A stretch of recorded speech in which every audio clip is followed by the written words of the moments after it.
Join us and our friends as we fall down the rabbit hole of security wonder. If you're ready to see how deep it goes, you've found the right place. Pour your tea. You're not late for office hours. And now, our Red Queen, Terra Wheeler. It is so lovely to be with you folks today. Hi, I'm Terra Wheeler, CEO of Red Queen Dynamics, and we get to talk today about how to do SOC 2 when you do not want to do SOC 2.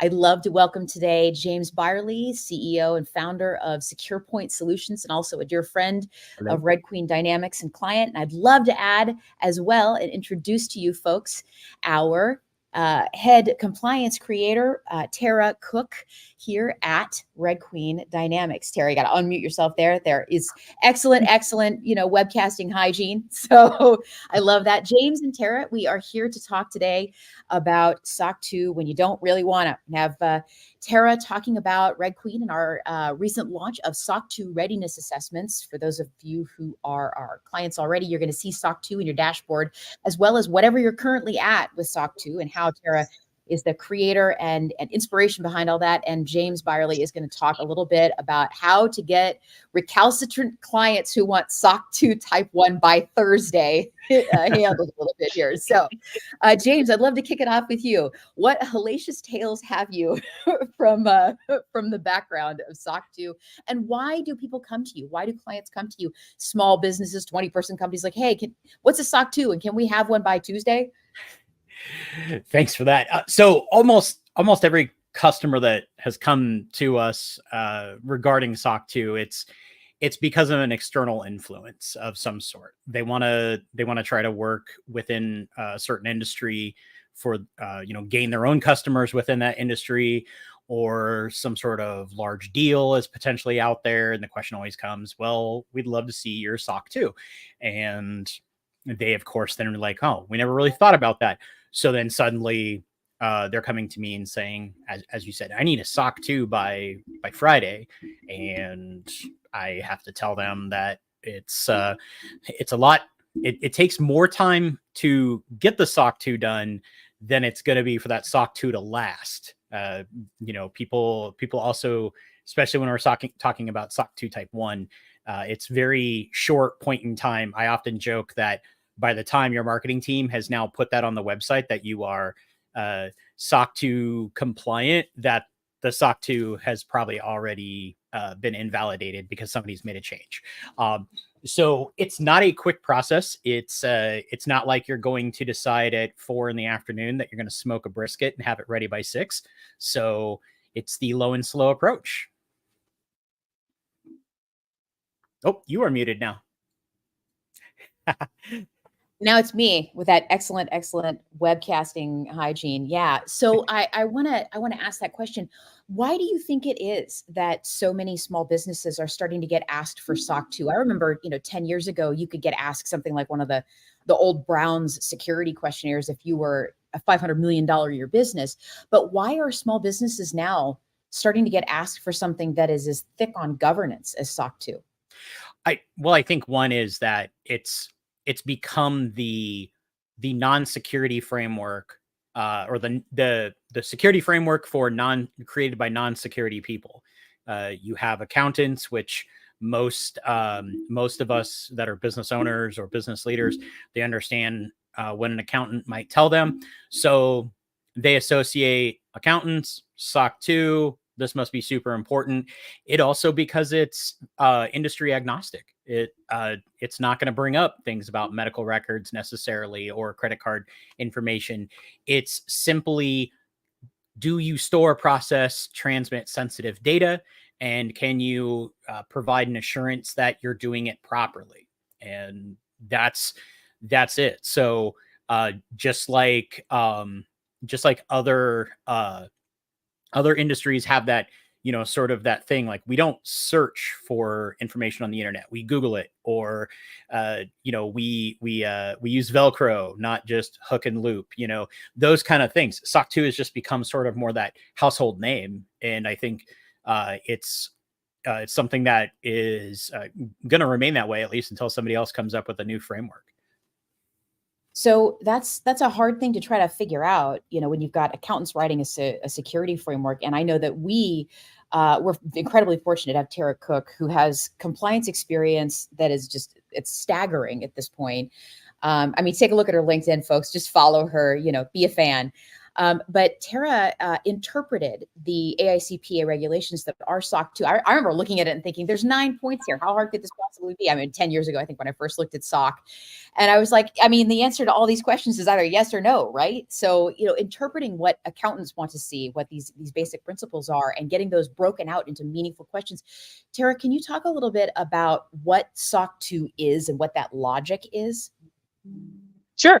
So my interpretation of SOC 2, which I'm fortunate that I started a portion of my career, my early career working at EY. So I got to work with a lot of accountants and like listen to them and kind of like pick their brains and get their understanding.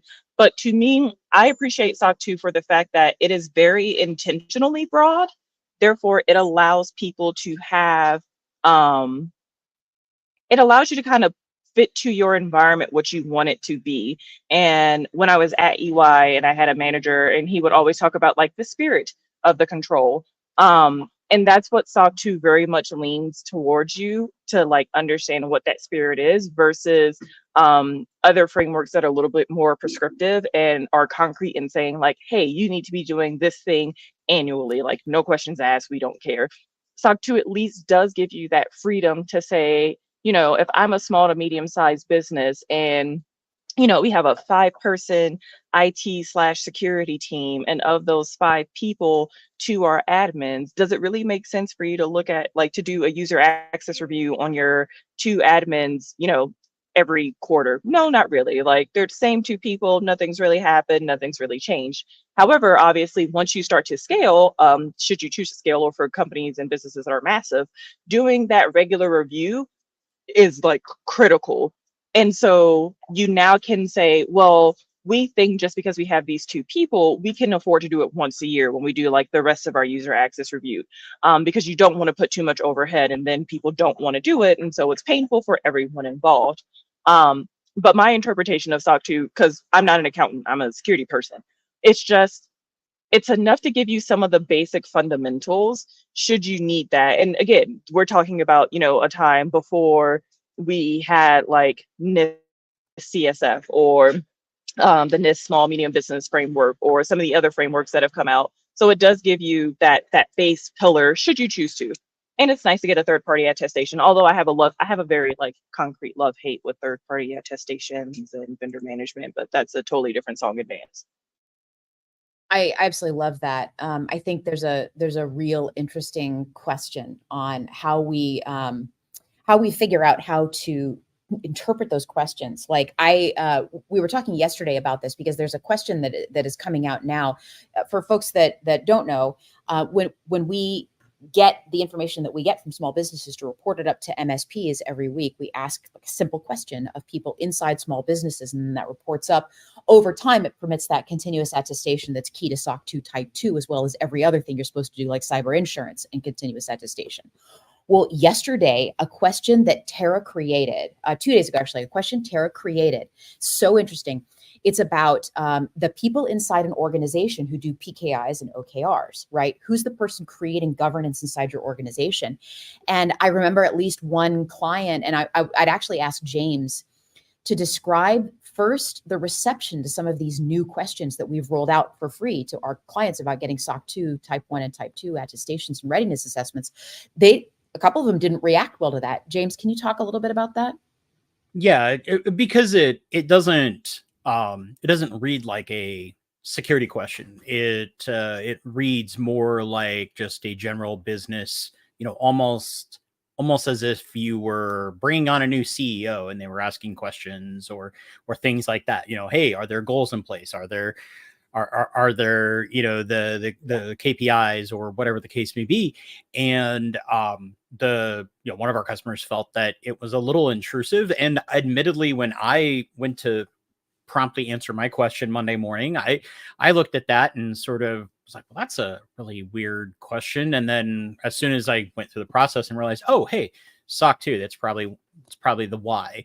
So I can understand if you've never gone through the process of doing SOC 2s, or if you've never really experienced much in the way of compliance frameworks, a question like that might throw you off. Why are they asking about a business process versus a security process or workflow? So it definitely caught some people's eyes, and I'm glad for it though, because I wouldn't want them to just answer a question when they don't really understand what it's asking or why it's asking the question. So I love that. And that just, it kicks straight over into Terra, Exploding Lemur. Hey, what's up, Exploding Lemur? It's so good to see you on the stream. How's it going, my friend?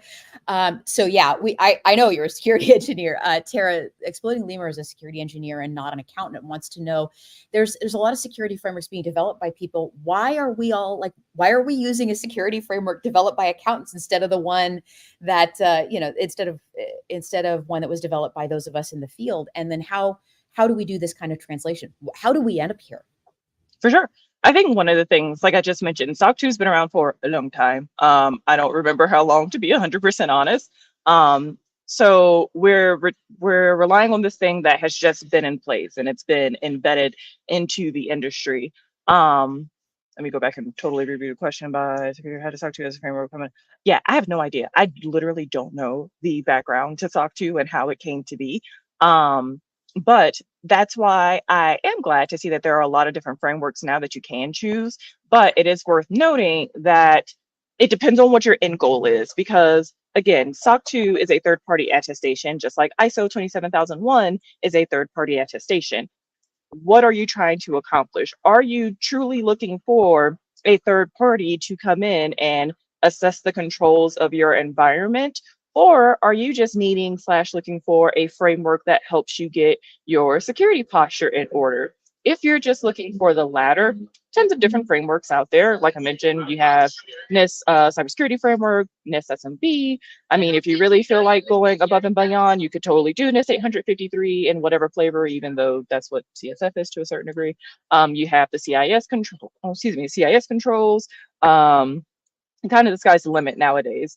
But if you do want that third party aspect of it, and you want like your cute little fancy certificate or logo that you can put on a site, then that's just the way the industry kind of is right now. It would be phenomenal if security practitioners could get together and say, here's a third party attestation that we feel good about, that work. I was Sorry. just going to say, I think you locked up a little tiny bit there. Yeah, no, this is kind of the whole point, right? It would be great if we could all agree on that. I feel like we've got, some good and growing data on the questions that actually show what small businesses need to do to actually stay safe. Like, enterprises are all their own unhappy families, per Tolstoy, right? But small businesses often kind of have a lot of the same issues. It's just that all of their solutions to them are unique. And one of the things I'm often challenged by is why SOC 2, when we've got these other options. But more than that, so many people, I think, honestly, Terra, I'm going to disagree with you on this one. I don't think small businesses want that shiny certificate. I don't think they care. I think that they're being told by a vendor or a large enterprise that they have to have a SOC 2 in order to either get into or stay in an enterprise or a revenue bearing relationship. And I think that they're doing it because they have to do it. I've maybe never met a single small business ever that bought cyber insurance because they wanted it, except for us, because I actually did that because it was kind of like a fun thing to do. And I was like, oh, how bad is this going to be? It was bad. It was very bad. And so I think there's not a lot of small businesses that really want this. And as a result, I think they don't put any time and energy into understanding the amount of energy and deep, kind of like penetration into the processes and governance of their business. SOC 2 is expensive and takes a long time for that attestation if you haven't gathered all that information already. Now, the nice thing is, that you are the person who did that crosswalking amongst the information that has already been gathered and already applies to all the other frameworks, right? Can you give an example of a question from like the readiness assessments that are now there in what we're doing that was already answered by a bunch of people? Like, about anything in terms of security? Yeah. Sure. It's super nice because a lot of these different frameworks, they all have the base fundamentals of, hey, you need to have some sort of access control stuff. And I very broadly use the word stuff for a reason. But you need to have some access control stuff in place. You need to have some monitoring and logging stuff in place. You need to have some governance things in place, like policies and procedures, for instance. Or I'll even go back to like the whole question that I made around like OKRs and PKIs and things of that nature. One, I use those terms very specifically because they are common enough industry terms. But for instance, the IICPA, in my opinion, just in general, they want to know that if you're operating as a business, you have some things in place where people know what your North Star is and what you're aiming towards. And I feel like all companies, regardless of their size, do have their things that they're aiming towards. And so I believe I had put in the educational content where it's like, hey, you might not have OKRs and PKIs, but like, are you aware of your company's goals? Yes or no? And so it's again, it's being able to fit it to what is most applicable to your environment and not necessarily being so caught up in like the letter of the law or black letter law, if you will, because I'm in law school, so I keep hearing that a lot now. You don't have to be caught up in the black letter law for SOC 2. And it allows you, I like to say, it allows you to be creative in a certain way. And even what you were just saying, Tara, is very true. I don't really know a lot of places that want to be doing SOC 2, from small businesses, medium size, and even conglomerates. There, it's a function of doing business now. It is a way for you to generate income and not necessarily viewed in the way of, hey, I can be using this to understand what gaps I have in my environment. I can be using this to go back to leadership to say, hey, I need more time, money, resources, whatever, to go towards like these things that I've been telling them about. But we all know we have places that don't listen to us when we talk sometimes. We've all been there. And so now you can say, hey, I have this really fancy piece of paper and this cute little logo that I can put on my website that now, because they see the dollar signs, hopefully that means you get dollar signs to do what you want. And that's why I kind of have a love-hate thing with, I mean, the entirety of attestations, third parties, all of that, because there are ways, realistically speaking, that you can beat the system and get what you need without doing, for all intents and purposes, without doing the work.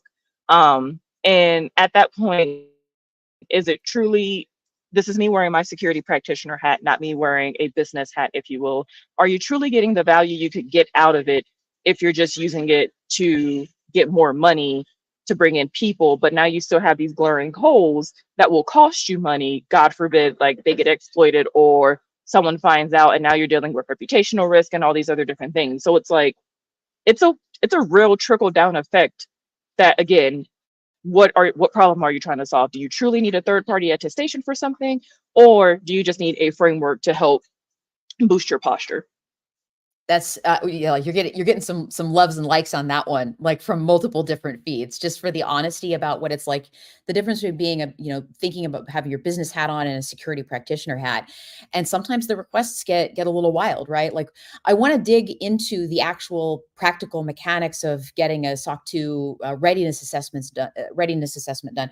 We're going to be in the next couple of weeks bringing aboard some SOC 2 assessors to actually talk about like when will they sign off on you and what do they need.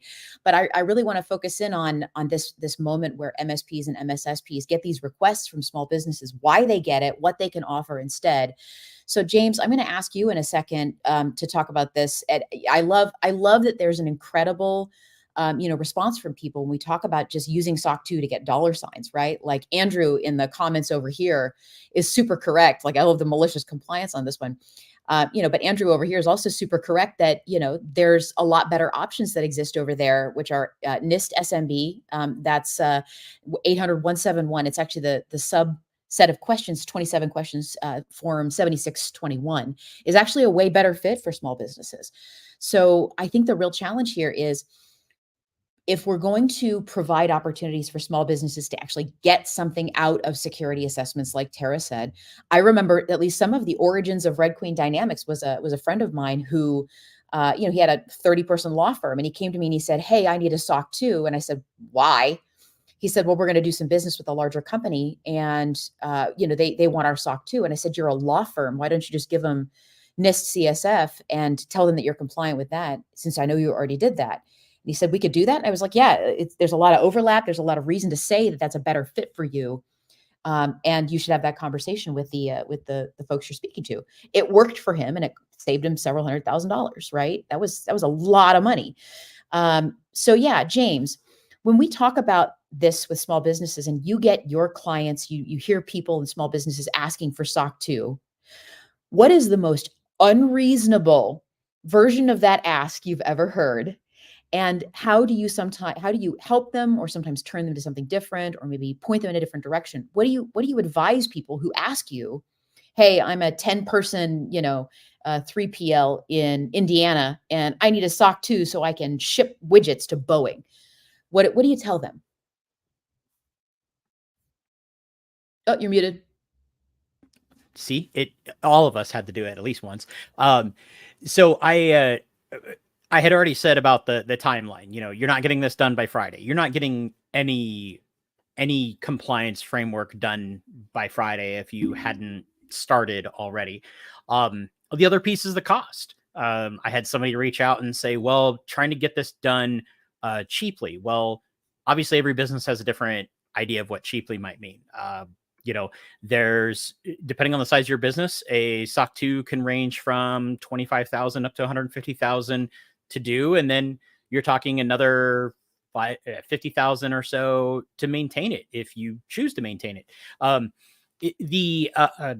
So the cost, the time that goes into it. The other issue that comes into place is that, do you have any of this information that you can show? Because it's not what you know, it's what you can prove. Do you have any of these policies? Do you have anything written down? No? Okay, then we're a long ways away from it. And you touching on widgets for Boeing, maybe something like CMMC is something to look at. It's still not going to be fast. It's still not going to get done overnight or be cheap, but it might be something that aligns better with what they want. If somebody, if somebody just comes to you and says, show us the SOC 2, my first reply back is, what are you wanting to see from that SOC 2? What is that SOC 2 supposed to accomplish? I have a lot of peers that are in third-party risk for large insurance companies, and they don't ask for a specific framework. They say, show us a pen test, show us a vulnerability scan or a series of scans, show us some of these other things. It's not tied into a framework. It's just evidence-based risk assessment. And those are the pieces that are more important. And this dovetails perfectly into why something like Red Queen is important. You may not need SOC 2 today. You may not need CMMC today, but if you are halfway through that journey and it's only cost you a small monthly cost, you end not only a small monthly cost, but you've avoided the pain of having to go through all this documentation. Then when you do need SOC 2, CMMC, something else, you have that ready, and you probably already have a better clear idea of now what do you need. So this KPI question, that came about this week, if you don't have those, if you don't have goals, if you haven't laid out those goals in a way that even your newest employee has an understanding of, well, then maybe you should circle back and do those. Not necessarily because you're trying to achieve SOC 2, but maybe because you're trying to function properly as a business. So. That's hard. Yeah, it is. I'm interested in it. And it's because I feel like we have this continuing demand on small businesses to have their security improve to a level that the larger enterprises that they're working with, that they're selling to, can sell, which is appropriate, right? Like, there's a reason why CMMC is now being required of all third-party contractors that are supplying the major contractors. It's going to get expensive. It's going to get hard to do, but I feel like it's the maintaining of those records, the maintaining of the evidence over time. And Terra, can you talk to us a little bit about the difference between a SOC 2 type 1 and a SOC 2 type 2, and what that difference is between point time and continuous is? Yes, this is one of my favorite questions, primarily because we talk about like two things that I love in general, which is operation, designed effectively and operating effectively. So the main difference between a SOC 1, which James had mentioned earlier, is the fact that excuse me, a SOC 2 type 1, they may not talk about a SOC 1, but a SOC 2 type 1 specifically is a point in time. So you have your auditors come in, and I'm sorry if you all hear, like, what are those people doing? Mowing grass. But you are coming in at a point in time and you're just saying like, hey, how does this stuff look today? AKA, is it designed effectively? And I like to use the example of a house. Like, hey, did you build your house correct? Now, what happens when you get in that house and all that other fun jazz? Totally unknown. But the house itself is designed effectively. So that is a SOC 2 type 1. Now, your SOC 2 type 2, that is over a period of time. It is as short as 3 months, and it's as long as 12 or 13 months. I never remember off the top of my head. I think it's 13, but whatever, math. At least a year, if you will. So at that point, you're looking at, are these things designed effectively? Meaning, cool. I mean, are they operating effectively? I start getting the two mashed up in my head, but they both matter. So is it actually doing what you said it's supposed to be doing when you designed it?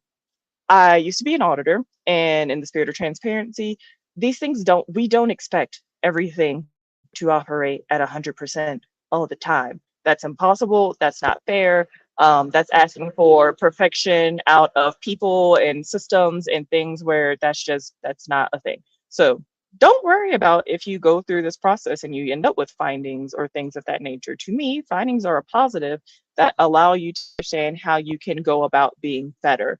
That helps you truly understand, oh, I thought it was designed effectively. Turns out we've been monitoring this for the past, let's just say 6 months, if you will. Turns out, wow, we really did have a lot of people that, didn't follow the offboarding process. Maybe now we should take a step back and look at our offboarding process and understand where is it failing? And I'm not saying failing as in a negative, but like, where is it failing? And do we need to relook at the tech itself? Do we need to look at the process? Do we need to look at the people involved?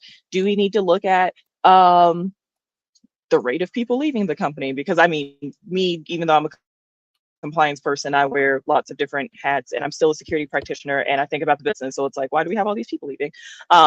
Or if you unfortunately had to deal with like a RIF or something of that nature, understanding what your offboarding process is and did that operate effectively for a large amount of people can help you understand where potential lapses were in a smaller amount of people. And so now to go back to the house analogy, you're in the house, cool, great, but it's a new house, or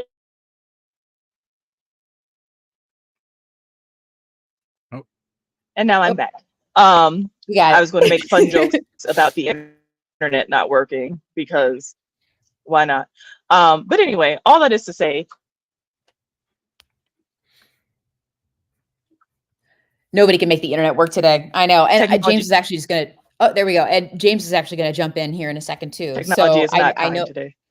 Yeah, it's never kind. So yeah, James, I would love to know a little bit more about how, Terra's internet can't pass a SOC 2 is what we're saying. Yeah. So James, if you were going to try to communicate to somebody maybe what they needed to do, the energy and effort they needed to keep that evidence going over time for their SOC 2, what would you describe it as? What level of effort would you describe it as? I mean, I would say your level of effort to obtain and then maintain the everything you need. The obtaining it can be it's a huge curve to getting to that point, especially if you've never done any of this. And then the problem becomes in the maintaining it is, who's going to be responsible for that? That depending on the size of your job, size of your business, that almost becomes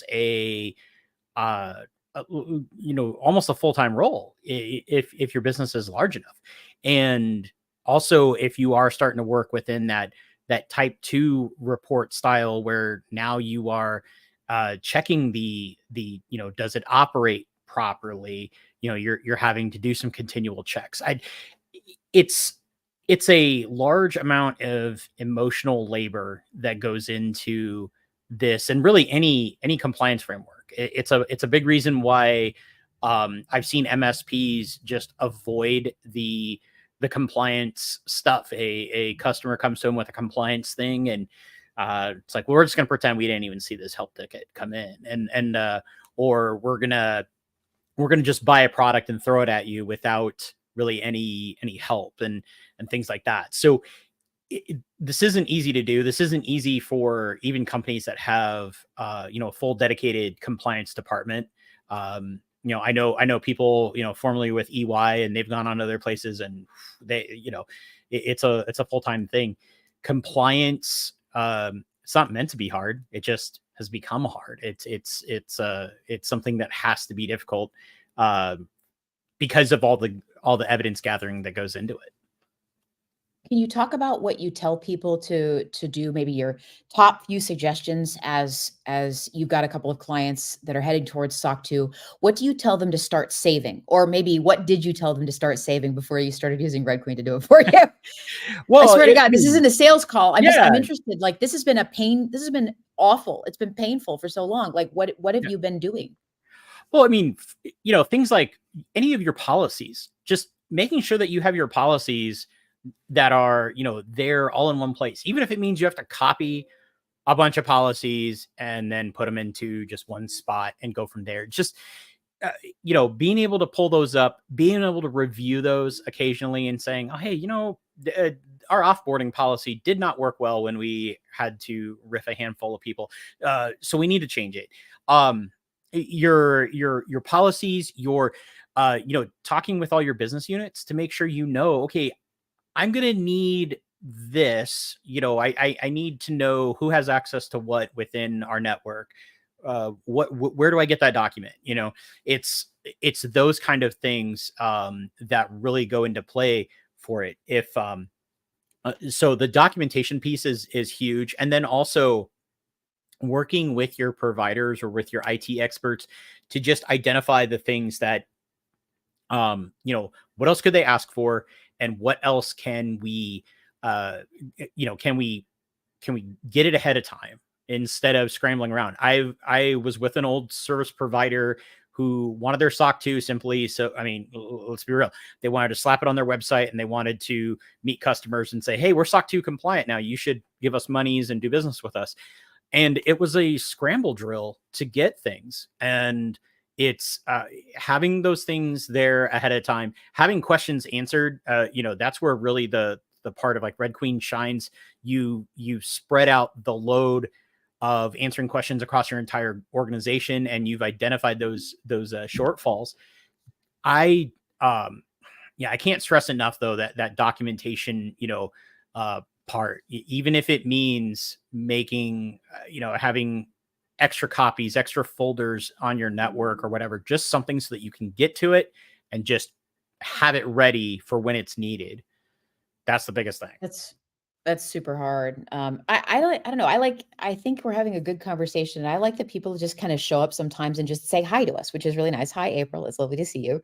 It's nice that people are thinking about this and starting to care about it, and just we're willing to begin engaging really on it. Yeah. Because we've got to also start having a conversation about how the burden is too high on small businesses and on managed service providers who are being given fully unreasonable requests. Let's not pretend that asking a small business to fill out a 200-page, 453 question questionnaire, and I've seen this before, to provide 5 vendor slots for 5 on-site developers for a large company. That's not reasonable. Right. That's not something that's feasible or functional for small businesses to do. And yet we're starting to have this expectation, and it's as if larger businesses are saying, well, we don't have the space and capacity to handle this. So if you want to sell to us, you got to do this. I feel like it's an anti-competitive measure. It really is. It's starting to box out small businesses that don't think about this. And I mean, while the compliance element is here and necessary, we really got to start talking to our small businesses about why they need to start getting this stuff done in advance for business reasons, right? Because you have to do this as a fire drill 4 months from now to stay in some kind of revenue relationship. It's not reasonable for small businesses to do that.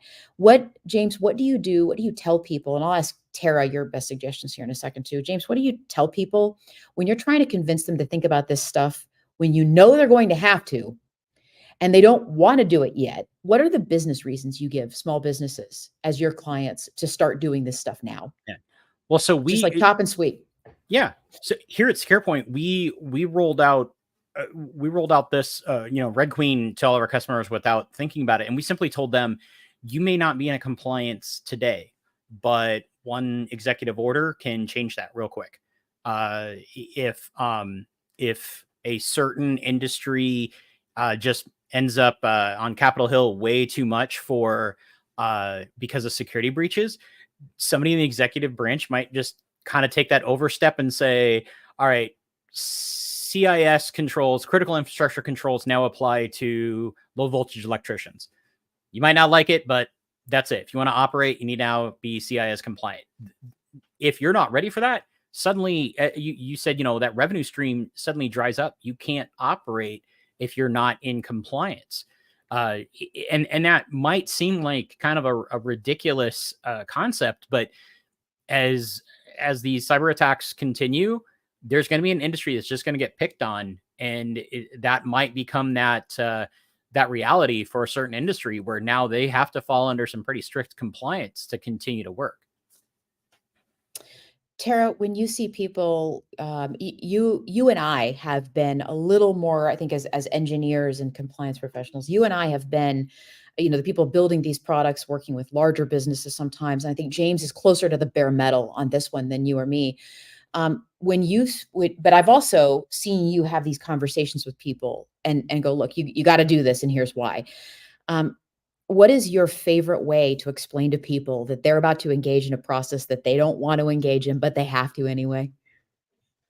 I tell them the truth. It sucks. Like, it's not fun. To me, compliance is fun. I love it. It brings me joy, but I recognize that it does not bring a lot of joy to other people. I recognize that it is time consuming. It can be very confusing. It can be a pain in the ass and just like not pleasant. My big thing though that I do try and make sure I iterate is like, I don't like coming at it from the, you have to do it because compliance, you have to do it because regulations, because that doesn't help people. If anything, it actually deters them even more because they're just like, this is dumb, which is fair. And so I try to explain, kind of like I was earlier and talking about getting your SOC2 and looking at your findings and things, you can use this to try and like get some leverage of maybe things that you want or need, gaps that you've realized. You can use it as a way to, I mean, for me, it's a certain degree of job security, if we're all being honest, which is cool for me, again. But I like to explain compliance things in like the simplest way possible. So I used the house example earlier. This time I'm going to use a doctor. We all go to the doctor. Your doctor tells you like, hey, you have this health problem. These are the things that you can do to like make it go away or to make it not as bad. Same thing for an audit. Hey, or a compliance thing. Hey, you have these things that you should be doing to like make the bad things stop, hopefully, or at least be not as bad. It's up to you whether you choose to do it or not, like in the grand scheme of things. If you choose not to do it, great. Whatever the consequences are those consequences. If you work in some of these heavily regulated fields, like anything working with the DoD at this point, finance, health, whatever, you know that you're walking into some special hell, regardless of whether we're talking cybersecurity compliance or if we're talking healthcare compliance. Like, it doesn't matter. You know for a fact that you are walking to a place that is expecting you to be on your P's and Q's. With that being said, understand how that best fits you. Kind of like, I think it was you, James, earlier that said like, hey, oh no, it was Terra, where you went to the company and was like, hey, you can tell them that you have NIST CSF. And hopefully that's good enough. And I think this is also where it comes into play of making sure you have people that can have these compliance conversations, either with other compliance folks in other companies or with leadership, in a way to explain to them, hey, I understand that they're asking for this thing, that thing, or the third. Let's look at your environment to still be able to create a good picture for whoever's on the other side asking for this thing, to say, this is what we do have. Realistically, here are why things are not feasible for us to go about doing A, B, C, D, E, F, because I see a lot of places now that are like, I want to do FedRAMP. And then they realize how much FedRAMP costs. And they're like, wait a minute. I don't know. Like, have you done your cost analysis to understand if you have all these customers asking for FedRAMP, you get this money in, but if the money in doesn't match the money out that you had to do for FedRAMP, does that math like truly math for you as a company? Unknown, unknown.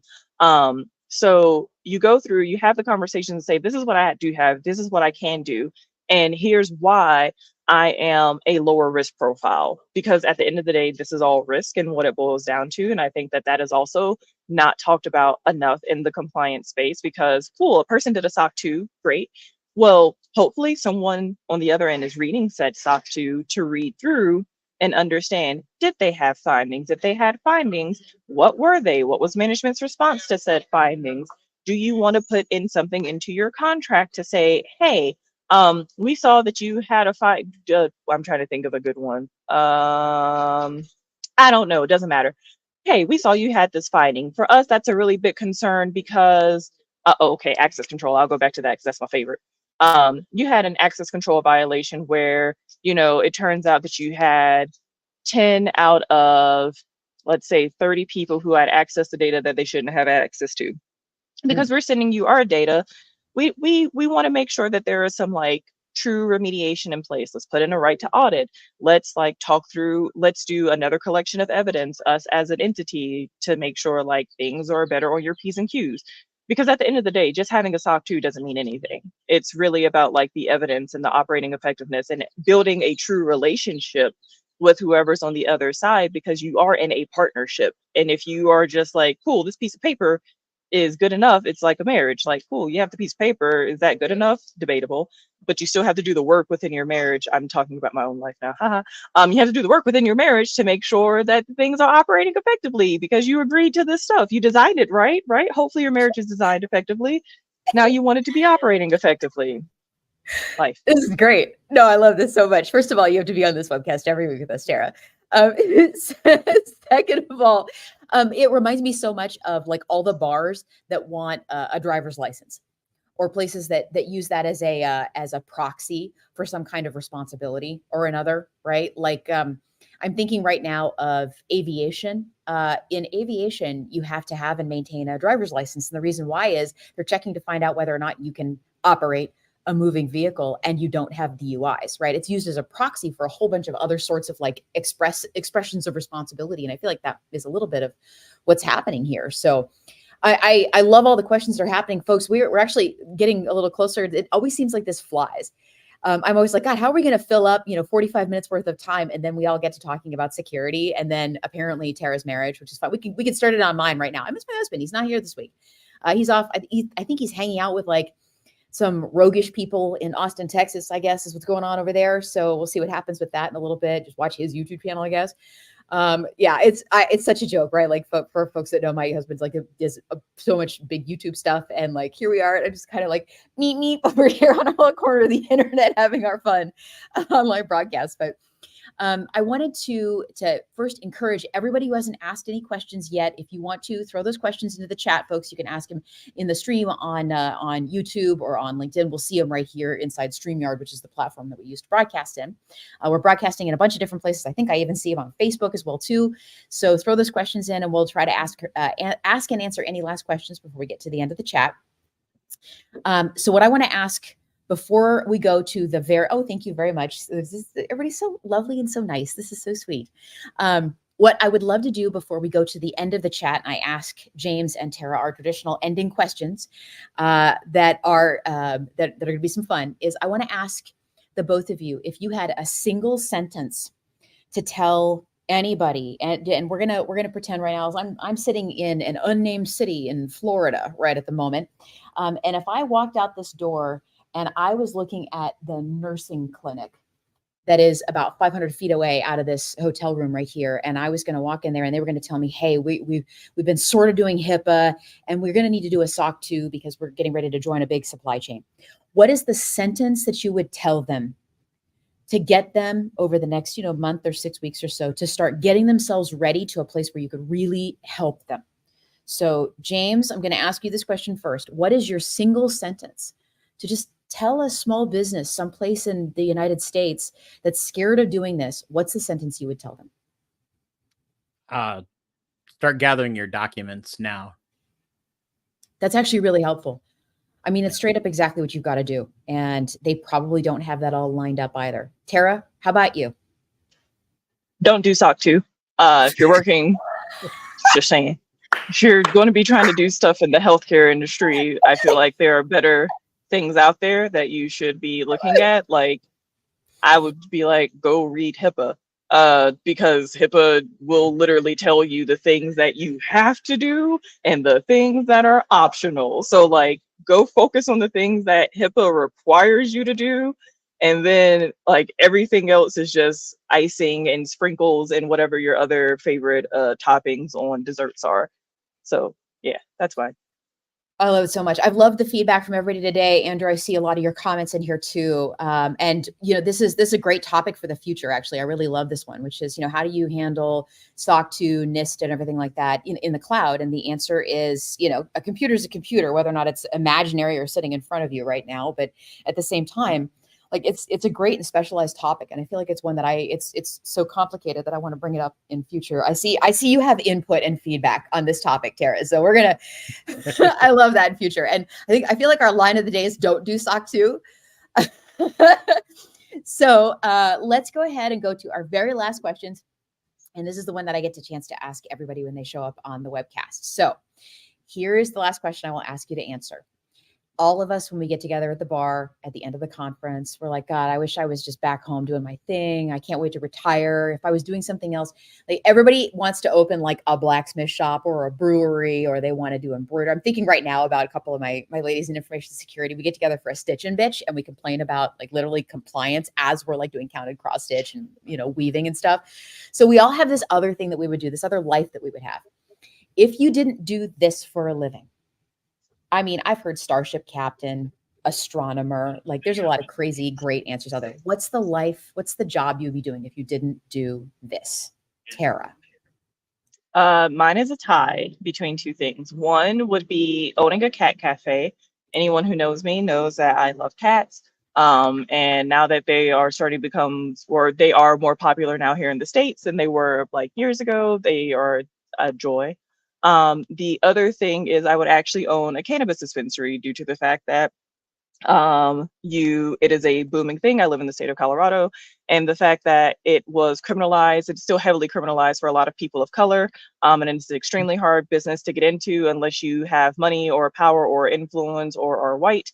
I want to reclaim some of that back for people of color because of the discrimination that we face due to that. So yeah, one of those two things. Oh, I love that so much. I love both of those things next door to each other, kind of a lot for you. Okay. Yeah, that's fabulous. What a great answer. That's the best answer I've heard so far. I'm not even a big cat person, but give me a couple edibles and a pile of cats, and I'll probably just be a happy person. So it's a good day.